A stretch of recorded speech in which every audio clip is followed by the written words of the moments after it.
Kevin Blackstone, David Ennis Jr., Mina Kimes. Pendulumically speaking, an NBA second round for the ages. What's real? What's still left to be decided? Also 20 points, 3 assists, 10 turnovers, the debut of Caitlin Clark.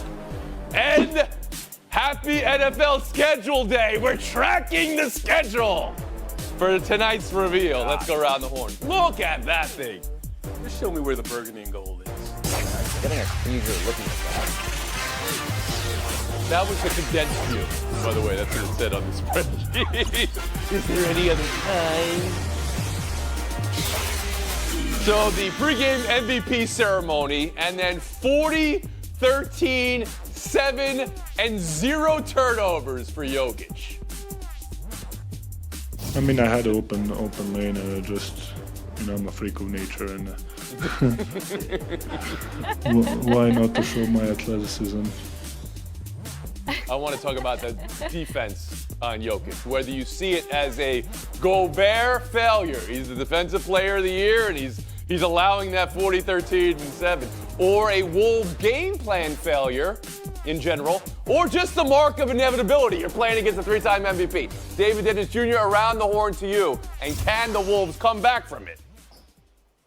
This is Nikola Jokic reminding us that sometimes you got to pop out and show people, and that's exactly what he did. Rudy Gobert has actually been pretty good defensively against him for the first part of this series, was holding him to 40% shooting when he was the primary defender. But last night, Jokic put together 70 points, either scored or assisted on, with no turnovers. That has never happened in the playoffs since they've started recording turnovers. And when Gobert was his primary defender, he was 8 for 9. He eviscerated him and topped that off with a third quarter that was maybe the best quarter we've seen from Jokic. Now, can the Timberwolves come back from this? Depends on how you look at it. They have some answers here, and it all is on the shoulders of Karl Anthony Towns. When he is the primary Jokic defender and Gobert is on the baseline, the Nuggets are 5 for 18 defensively, and offensively, they're doubling Anthony Edwards more than they have all series, which makes him the primary offensive person. So if he steps up, then they have a shot here. The problem is it's Karl Anthony Towns having to step up and be poised and aggressive, and we have not seen that so far in his career in the playoffs, so I don't have faith in him to do that. Mina, on the micro of last night, Jokic, the game he had, and where the defense against him factors in.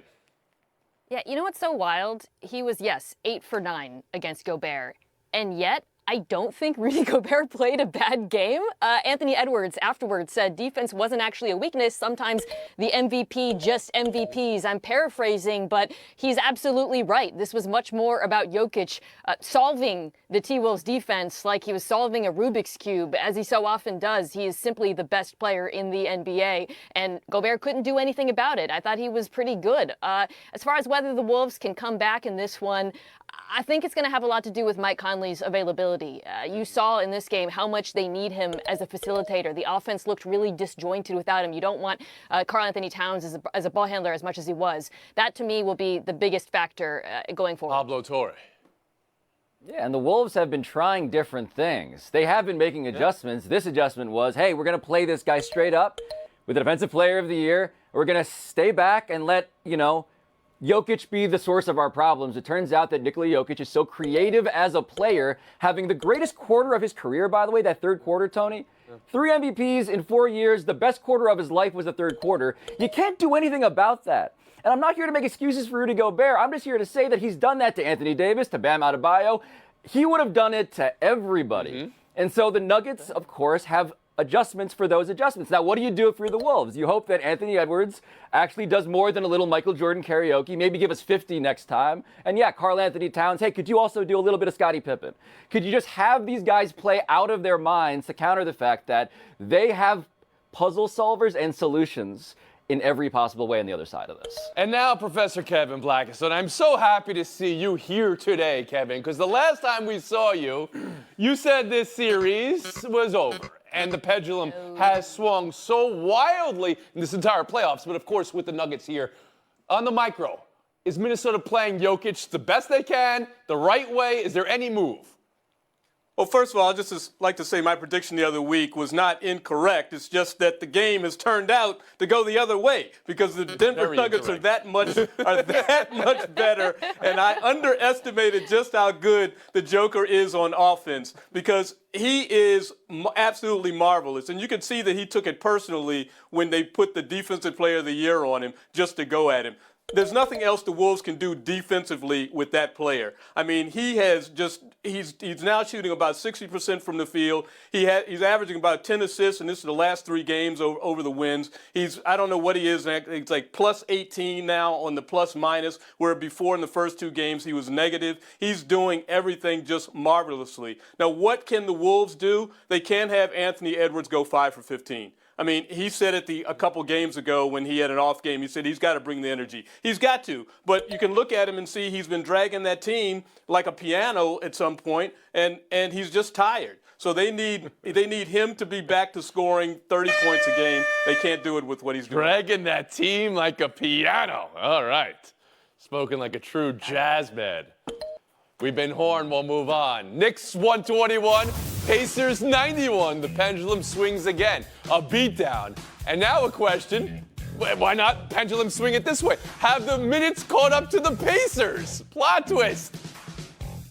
Tyrese Halliburton has been kind of light on, light off in this series. Brunson's vertical on his jumper. It was being tracked by some when he had the terrible Game 4. Game 5 was back up another 1.5 inches. And then Dante's Inferno, and then 7th Avenue. You have people here who will amputate body parts for Brunson and DiVincenzo and Hart right now.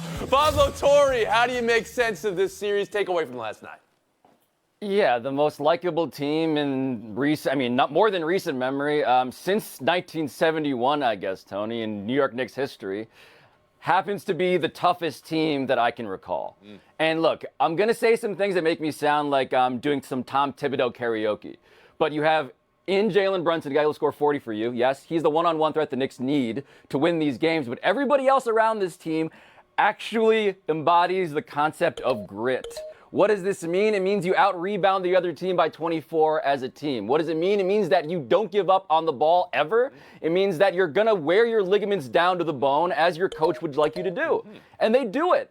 And the crowd loves it. And so it is the perfect marriage of style and substance, even if it feels like the wheels are about to fall off. The Pacers, by contrast, just don't have any of the qualities I mentioned. They seem psychologically non-resilient. They break apart, and the Knicks just feast on the fears that they can sense by the end of these games. All right, Pablo, a bone to pick. You said the 71 Knicks. I'll give you that. Maybe this is the most likable 2094. 71 wasn't the team that won the finals. It's 70 and 73.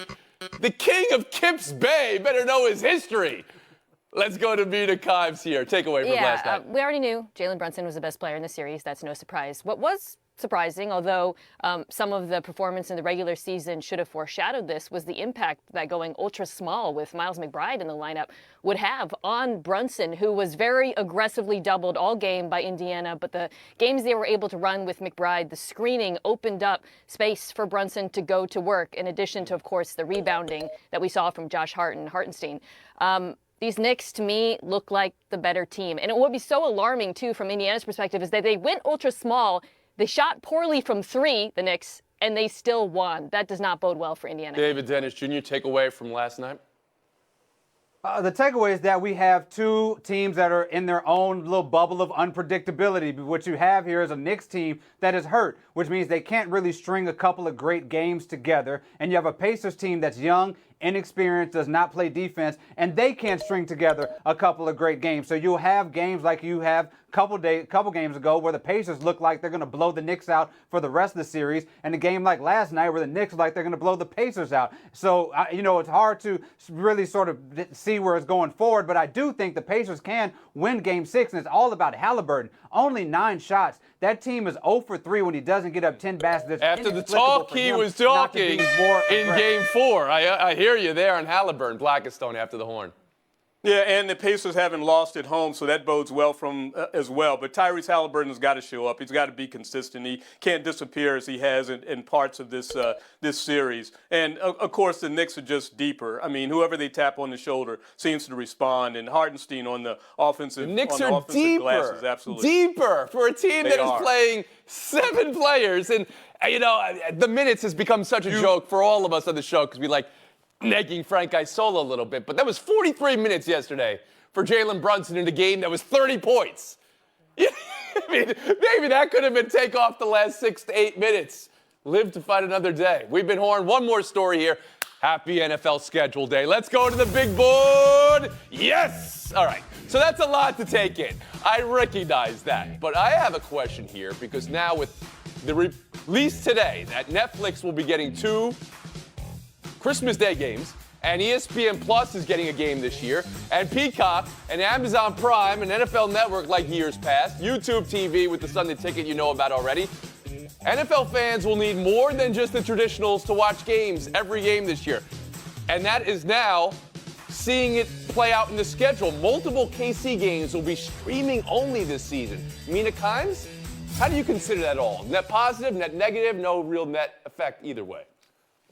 Yeah, from the business perspective, I'm not surprised. I don't think it's anything to be concerned about, given the fact that the Dolphins-Packers game streamable on Christmas last year got like 26 million. Of course. I'm not worried about the business perspective. I believe there's money. Yeah, I mean the fan perspective. Well, yeah, I think the fan perspective is aligned with the business perspective in that it's clear that fans will stream these games. And we can joke about our parents asking us for passwords or how to use it. I don't know. I borrow my parents' password all the time. So I think that this is simply the way society is going in terms of how we consume media.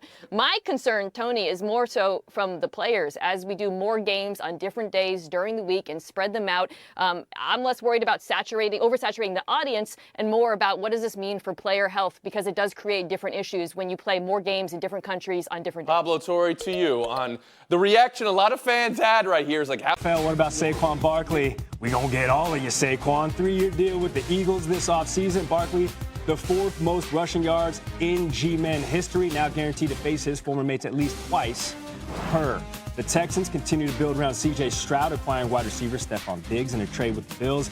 Diggs, well, he's not going to have to wait long to see Josh Allen and his former team in Houston this season. What about Russ? Leaving the Broncos with the most dead money for a contract in NFL history. Here you go. Wilson had an 11-19 record over 2 seasons and will now return to Denver as a member of the Steelers. And what about down in Atlanta? They gave out the biggest deal this offseason, signing Kirk Cousins to a 4-year deal worth 180 M's. Cousins will face his former team, the Vikings, a franchise he ranks top 3 in passing yards and touchdowns. Down Orlovsky, before we started, said, man, we're going to bust him up. He wasn't talking about this schedule. We were talking about the dividing lines here on the desk. We'll get to that. In the octagon. Randy. Oh, in an octagon now? Randy, don't worry about a damn thing. I'm not worried. All right, don't worry about it. I'm just going to hide I'll get you huffing and puffing about 90 in an seconds. octagon? Okay. All right, we'll keep it clean here, but let's talk about the revenge. Dan, what revenge game just listed are you looking forward to most? I think Saquon wants to get after the Giants like you want to get after hair dye. I think that hurts, man. I'm right here. Yeah. We're supposed to be a team. Saquon was a great Giant. Maybe not what the expectation was, getting drafted as early as he was, but he was never given the necessary help as an offensive weapon when it comes to the offensive line and blocking. Now he goes to one of the best offensive lines, an organization that has become a foundational piece in offensive line run blocking. And I think that the opportunity to go improve in a way, hey, if you had given me this type of offensive line and this type of blocking in New York, I'd still be a Giant and we would be in a better situation. And I think you're going to have that mindset with a guy that is ultra competitive to go and prove you should have kept me and made me the focal point of your offense. Yeah, I'm going Baltimore, Kansas City, bro. And listen, I still haven't let go the way that they didn't run the football in the AFC Championship. But more importantly, we know Lamar Jackson went on to win the MVP of the league, but Patrick Mahomes came into your building, and he was the guy that everybody talked about when they left. And then the other thing, too, is both of these teams are in different arenas now. The Baltimore Ravens signed Derrick Henry because I'm thinking that the emphasis needs to be on a physical run game, and maybe looking at Derrick Henry back there reminds the offensive coordinator, Todd Monken, that we can run the football on pretty much anybody we choose to. And when it comes to the Baltimore Ravens, and you think about Kansas City, who's going to be the team? Like, we got to get that question answered. We saw Cincinnati go. We know Joe Burrow has been to overtake injured. Kansas City? To at least say this is a matchup between these two teams. Somebody else has to come to the forefront. Yeah. We came off of a season talking about the Kansas City Chiefs. This is the worst iteration of we've seen them have offensively, and they went into Baltimore and took the AFC Championship away from them. How many streaming services do I need to get now? How much is this going to cost me? Yeah, the answer to all your questions is money, Tony. As a wise man once said, the fan perspective on this should be, I was promised in the age of streaming that I would pay less for the stuff I want the most. And now all of us collectively find ourselves paying for things that we forget we're paying for because we're paying for so many things. And so are we going to sort of develop new habits because, of course, the NFL is now dispersed across the 4 major broadcast networks and every conceivable streaming service? Yes. Is that a good thing for fans? No. Will we watch it, though? Yes. And that is why these deals are being made. Nothing is more inelastic than demand for the NFL, and the NFL knows it. Kevin Blackistone, you seem to be shaking your head no. Well, no, I'm just saying it. I'm just thinking, football is the most addictive sport on our menu. We're going to watch it no matter what, and I think people will make that adjustment, and we're already making those adjustments in the rest of our lives and how we watch other things. I mean, I have several streaming services just to watch specific sports, so this is just something people are going to do. Yeah, we're in the post-ratings era. It doesn't matter. NFL doesn't care how many people tune in. They've already got the money on the front end from these streaming services, and they do not care how, inconvenient it is for us, because the NFL has never showed any care for how inconvenient anything they do is for any of the fans that they have. But have you ever been in a house that didn't have the streaming service for the game in the moment, and you're like, wait, what? I can't watch this game tonight? You have. We all have been in that. We all don't have Mina's parents giving us the sign-ons. I would like it, though. Sun Min, share your login. By yourself, next. Learn from it, move on was part of Caitlin Clark's review of her WNBA debut. The league record for most turnovers in a debut. Not what Clark or the Fever wanted or what yesterday's panel predicted. 10 turnovers. The 20 points came on 5 of 15 shooting. 3 assists came after suffocating defense from Dejanay Carrington. Physical play from one of the league's best Ds. Also, Alyssa Thomas said, you want to talk MVP odds? Boom, triple-double. Suns roll the Fever. After months of debate and wonder, Swoops and Taurasi, the opening arguments for how the transition will go have been cast. Mina, what you buy, what you sell? I am buying that this was a really bad matchup for Caitlin Clark because, as you said, the Sun have an incredible defense, second in the WNBA in defensive rating last year behind only the champion Aces. Carrington was fantastic. Alyssa Thomas has been all defense 5 times, or first or second team. So again, this was very challenging for her. It's not entirely surprising that she struggled early on. And I will say I thought she looked more comfortable as the game went on. But there is a reason why all these WNBA players have been saying, hey, welcome to the league, Rook. It's going to be a lot more physical from here on out. David Dennis Jr. I'm buying that this is what we're going to see from Caitlin Clark, at least as she gets adjusted to the WNBA and these wing defenders. We saw that last night, but there's still sights with the Mystics. Ariel Atkins, Natasha Cloud, like she's going to face these great defenders as she goes along, and that frustration is going to be there. But what was great about last night was Aaliyah Boston talking her down, going into halftime, being that mentor, being that figure for her. I think that their chemistry is going to take this team where it's going to go going forward. But it's going to take her a little while. I saw to that figure this exchange out. too with Boston, and Boston had a tough game herself. 4 points, 6 rebounds, 4 turnovers. But they had that first possession, right, where you're like, oh, here it is. You can see it, the first bucket of the season. Kevin Blackistone, your review of the debut. Well, I thought it was a good debut in the sense that even with 10 she did turnovers. score. Well, I'm going to say, in the sense that she did score. That's what people think of her as a scorer. She hit a few shots. That was okay. But she's going to get better. As the only panelist here who was at Michael Jordan's first game when he scored 16 points, had 6 assists, about 7 rebounds, something like that, it's all been forgotten. And so this game, those 10 turnovers that you mentioned, will be forgotten because she will begin to shine as the season goes on. And she Okay, but I'm asking you today. I'm not saying you need to make a ruling for all eternity. Pablo Torre, on your review of yesterday's debut. Yeah, it's worth remembering that the Indiana Fever got to draft Caitlin Clark because they were the worst team in the league. And so this was a bad team against a very good one. Alyssa Thomas, by the way, the career leader in triple doubles. Shout out to her. But yeah, there's going to be, speaking of Michael Jordan, some Jordan rules style defense to Caitlin Clark. Because of course the story is a league asserting itself in the face of somebody who has been hyped to the point of unrealistic expectations, while also being the most exciting player I can remember watching in college basketball on the women's side. So it's going to get better from here, but it's going to be bad for a long time, Tony. KB, I cut That's you the way it off. works I'll when let you're you on a come back terrible in team. here for your overall review of the rest of eternity here for Caitlin Clark as a player. No, I think she'll be fine. I mean, she's the best long-distance shooter we've seen in women's basketball, period, and she will find her stroke in the WNBA. Next two games against the New York Liberty. They're the finalists last year, though they don't actually play defense like we saw Connecticut do, or maybe the Aces, as Mina said earlier. So that's remaining on the week. Our week ends right now because we got a PGA championship in our place. So I'll say have a great weekend to Mina Kimes and Kevin Blackistone. And showdown next with David Dennis Jr. and Pablo Torre. David Dennis Jr., Pablo S. Torre, good luck in showdown. Looking for the bigger win in the Stanley Cup playoffs last night. Bruins staving off elimination on the road against Florida. Or the Oilers tying the series up with Vancouver with that late third period goal at home. David Dennis Jr.? It's simple math. It's the team that has tied up the series as opposed to a team that's trying to come back from a 3-1 deficit. And that's the Oilers, who played their best game of the series so far behind Picard, protecting the goal. And Picard's dramatic goal at the end of that game. Pablo? It's the Bruins because Jeremy Swayman, their goaltender, had predicted that this whole series would go back to Boston. They were up 2-1, 8 seconds left.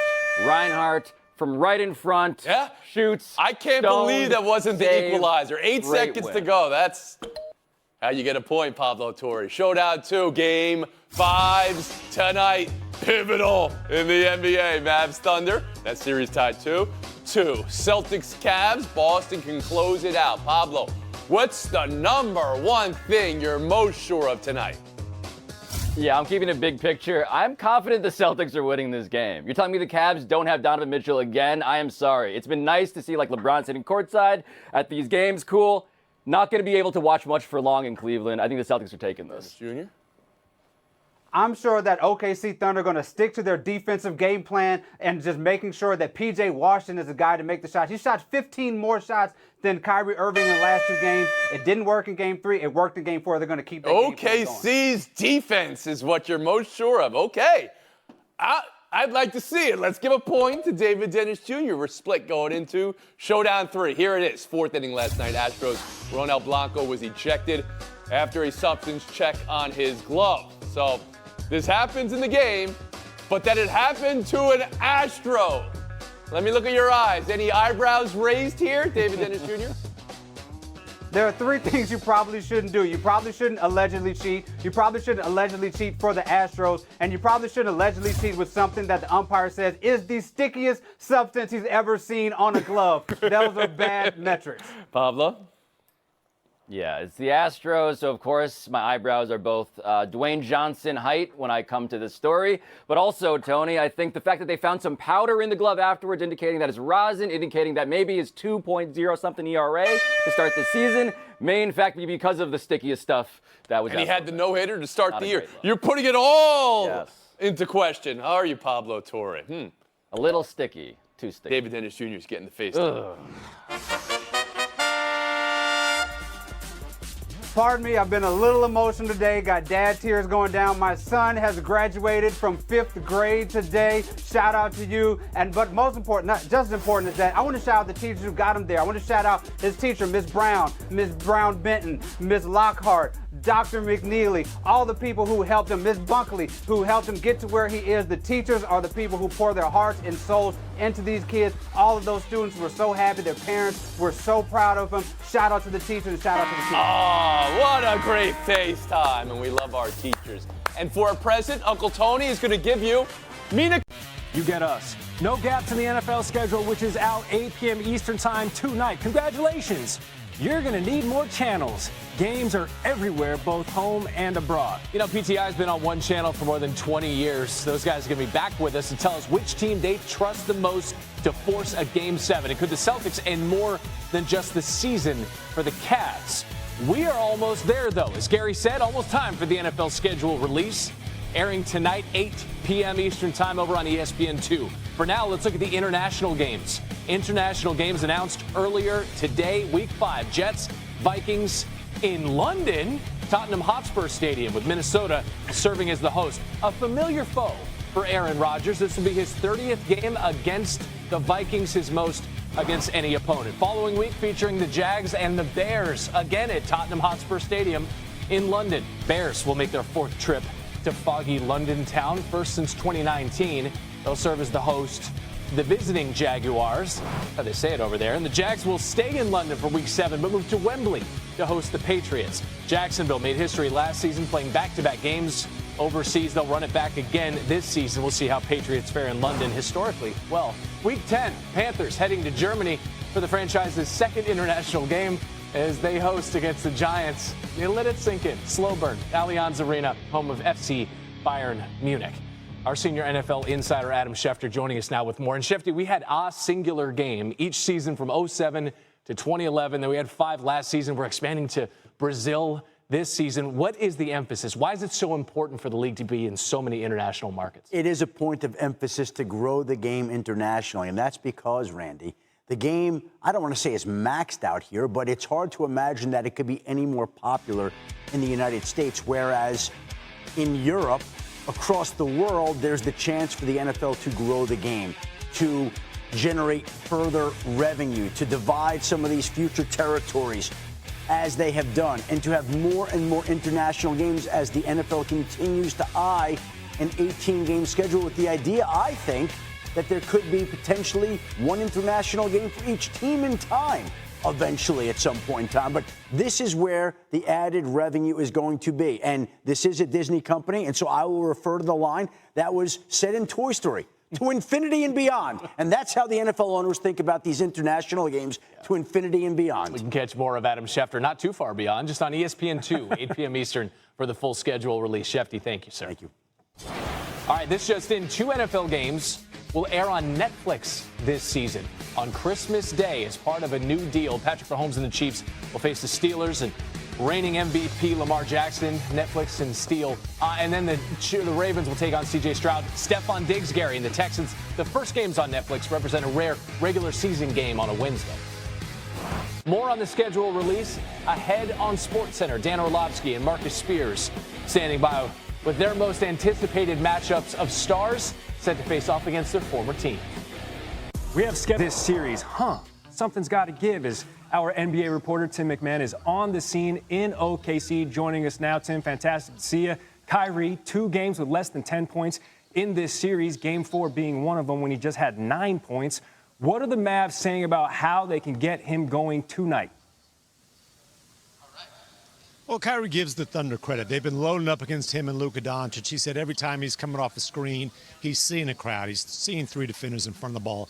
And he emphasized he's making the right plays. He doesn't want to necessarily force things, but he does think there are things he can do along with Luka Doncic, 2-man game type of things. Maybe they can get out and transition, ways that they can create easier opportunities for each other, because obviously with those two combined for only 37 points per game. Yeah, Baltimore should have grounded and pounded again. Bring it back to the octagon, just because you wanted to bring private stuff to the public. Yeah, and I was. Be a long night for you, bro. I was just trying to. Long night, short fight though. Yeah. Long night, short fight. Kansas City and Baltimore, no 2 lies. teams with the shortest odds to win the AFC, according to ESPN Bet. Might not be easy for the Ravens though, or really any team in the AFC North. They own each of the 3 toughest schedules next season, based on last year's records.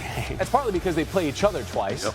But then you have the Bengals all the way down at 17th there, the benefit of a 4th place schedule. So, Dan, the question comes to you. When you look at the AFC North as a whole, you see those rankings schedule-wise. Which of those teams you feel is best positioned to weather the storm of their upcoming schedule? I'm going to take the Bengals. And respectfully, can we do the strength of schedule conversation and just strictly around the quarterbacks? It's last year's teams. They're totally different this year. So it's really about what quarterbacks you have to play. The Bengals have, at worst, the guy that's the 2nd best in the NFL.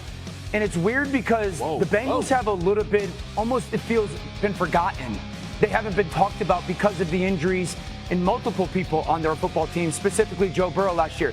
We're talking about a quarterback that's coming back, finally has an offseason a little bit where he can play a little bit, and now he's got to stay healthy. I completely agree with that. Yeah. T. Higgins, motivated to go get a new contract. Jamar Chase, motivated to go get paid. I love their draft pick out of Alabama, Jermaine Burton. And as much as I love Tyler Boyd, who used to play that slot role, I think he's going to be great. They signed Mike Gesicki down in the red zone. I just think this Bengals offense, as good as it's always been, is going to be just as good, if not a tick better. Yeah, I'm going Baltimore, man, and I'm not going to remove what I saw last year from this team. And I know some changes have been made. And I'm in agreement with you about Joe Burrow because he's the only one we've seen do it against Patrick Mahomes and be able to go a step further. But I'm not going to act like Lamar Jackson doesn't equalize everything, even when you are working from a deficit. I think the addition of Derrick Henry, though, is going to be crazier. Gus Edwards was a big back. Sure. Gus Edwards had a really good year. Derrick Henry is a different animal. We're talking about a Hall of Fame running back that you add to a backfield. And now with an offense that has spread everybody out, that's created more room for the run game, and also with Lamar Jackson taking a step, I believe, last year in pushing the ball downfield with Zay Flowers and those wide receivers.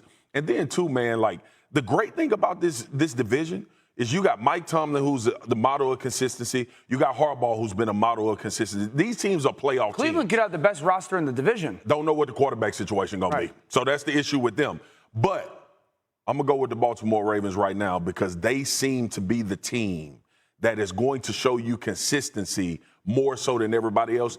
And to your point with Cincinnati, it's just because of injuries with Joe Burrow. Yeah, he's got to stay healthy. It's a fair question mark. All right, Ravens a slight favorite to win the division according to ESPN Bet, just like us, minus 220. If it's a 2-on-2. Yeah, bet the house. In the octagon. Oh, we're going to keep him mobile. Bet the house. Swagoo. Buddy, he's going to be huffing and puffing.